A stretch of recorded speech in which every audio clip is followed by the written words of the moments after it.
kapatid, sa umagang ito tayo po ay magsishare na naman po ng isang verse. Bigyan na po natin ng kaunting explanation ayon sa gabay ng ating Holy Spirit. Praise God, to God be the glory. Panginoon, maraming salamat po, Panginoon. Sa umagang ito, ako po ay nagpupuri, nagpapasalamat. Dinadakila kita, Panginoon. Yes, God, basbasan mo ang mga salita mo, Lord, upang maunawaan nila, Panginoon. Sino man nakakarinig, nakakita, Panginoon, ikaw nawa makita nila at hindi ako, Panginoon. Nais ko, ikaw ang parangalan sa buong buhay ko, Panginoon. Salamat, Lord. To God be the glory. Ang papuri po ay para sa Diyos lamang. Amen and amen.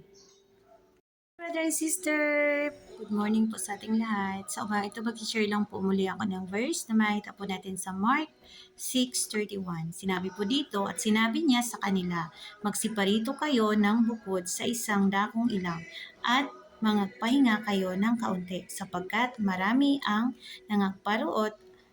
nagparito at sila'y hindi man lamang mga kapanahon na magsikain. Praise God. So, ito ipaalala bilang paglilingkod natin sa ating Panginoong Diyos na maaari po tayong magpahinga.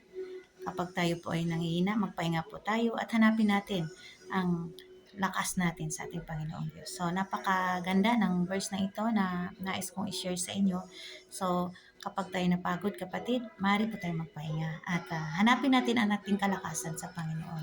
Dahil marami po sa atin na napapagod, ngunit sila po ay tuluyan na nagpapahinga talaga, na hindi na po nagpatuloy sa paglilingkod sa ating Panginoong Diyos. Ngunit hindi po yan ang paalala ng Diyos. Paalala ng Diyos, magpahinga po tayo at hanapin ang katahimikan sa ating mga buhay. So, kasi dito sa ating mundo ngayon ay napaka-demanding na yung buhay natin. So, marami sa atin ang napakabilis ng mga oras na wala silang time, na kailangan nilang magtrabaho dahil marami pong babayaran, marami pong gastos para makasurvive. Ngunit ang paalala ng Diyos, kailangan po tayong magpahinga.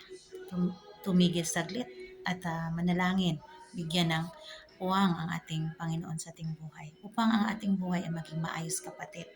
Hindi po maging malinaw sa ating lahat kapag tayo magtuloy-tuloy lamang at hindi po tayo tumitigil saglit, magpahinga man lamang upang hanapin talaga ang katahimikan sa ating buhay. Huwag natin masyadong sundin ang ating mundo ngayon. Bagkus hanapin natin ang katahimikan at ang salita ng Diyos. Dito makakatiyak tayo na maging kalakasan at malinaw sa atin ang buhay. Praise God. So atin pong bigyan ng supporting verse yan. Pinatunayan po dito sa Isaiah 40:31. Sabi dito, ngunit silang mga hihintay sa Panginoon ay mga babagong lakas. Sila'y paiilang lang na may mga pakpak na parang mga agila. Sila'y magsisitakbo at hindi nangapapagod. Sila'y magsisilakad at hindi hihina. So kapatid, napakaganda ng assurance ng ating Panginoong Diyos na kapag tayo pala'y tumigil, pahinga saglit, ngunit tayo magpatuloy at ito po ang ating makakamtan. Hindi na po tayo mapapagod, hindi na po tayo manghihina at tayo po ay parang mga agila na walang kapaguran. Grabe ang agila kapag sila po ay lumilipad. Napakalakas nila. So, tandaan natin, kapatid, napagod ka man ngayon sa paglilingkod sa ating Panginoong Diyos, magpahinga ka saglit.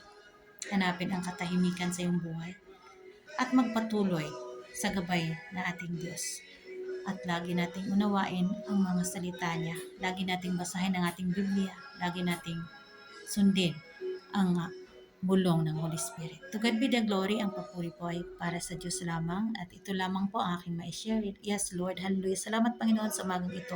At ako po ay nakapag-share na naman ng salita mo, Panginoon. Hallelujah, Jesus. Sino man nakikinig sa akin, Lord, ano man ang kanilang mga nararanasan ngayon, Lord, ikaw na ang magbigay sa kanila ng wisdom, knowledge, Panginoon. Hallelujah, Jesus. Gabayan mo silang lahat, Lord. Alisin mo ang kanilang mga hinanakit sa buhay, mga naranasan, mga karamdaman. Hallelujah, Jesus. Saan man sila ngayon, ano man ang kalang ginagawa, Panginoon, pagkaluban mo sila ng Santong Espiritu mo, Panginoon. Hallelujah, Jesus. Salamat, Lord. Pinabalik ko ang pinakamataas na papuri, pasasalamat sa tanging pangalan mo, Jesus. In Jesus' name, Amen. Praise God.